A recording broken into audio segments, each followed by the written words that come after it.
So we've been talking about the need for community, and I just want to acknowledge that this is a challenge for men more than women. As bad as the situation is in general, it tends to be worse for men. Ask a guy to name his best friend, and he will likely tell you someone he hasn't talked to in 6 months or seen in 2 years. 25% will say no one.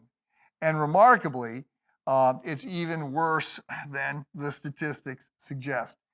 In his book, Boys Don't Cry, Richard Rohr, who I don't always agree with, just want to be real clear about that. But in this, it's actually an article, Boys Don't Cry. Richard Rohr wrote, imagine going to a typical woman and saying, you are not to have any close friends or confidants. You are to avoid any show of need, weakness, or tender human intimacy. You may not touch other women without very good reason. You may not cry. You are not encouraged to trust your inner guidance, but only outer authorities and big people. And you're to judge yourself by your roles, titles, car, house, money, and success. People are either in your tribe or they are a competitive threat of no interest. Then tell her, this is what it feels like to be male most of the time. When I read that paragraph to Sherry, I got about 2 sentences in, and she said, just shoot me. So, North American men have friendship issues. On average, an American man makes no close friends after high school, and after the age of 40 has no friends at all. This scares me, having come through a debilitating stroke, which was possible to do only because of family and lots of good friends.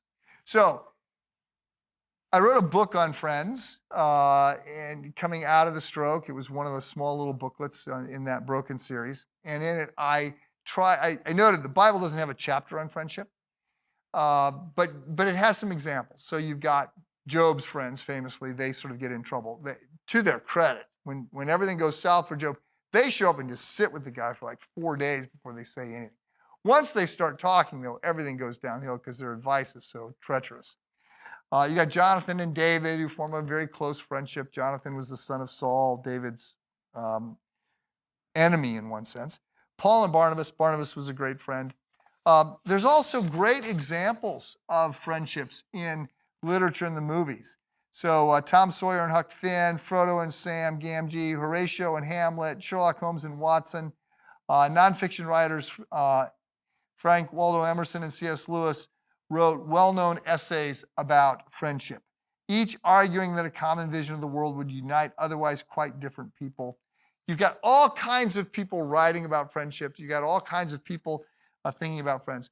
I want to give you a definition of friends. I'm going to do it tomorrow because I need more time, and talk again about level 4 friendship and what you can be thinking about as we think about community. Have a good day.